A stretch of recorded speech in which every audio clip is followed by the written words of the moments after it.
Hey everyone, I hope you liked the video and thank you for stopping by. If you wanna make your own tiny Rick lamp, make sure to get in the description box below. You will find everything you need.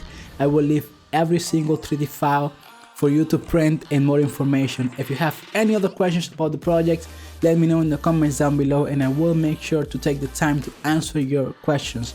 My name is EJ and I will see you on the next time. Bye.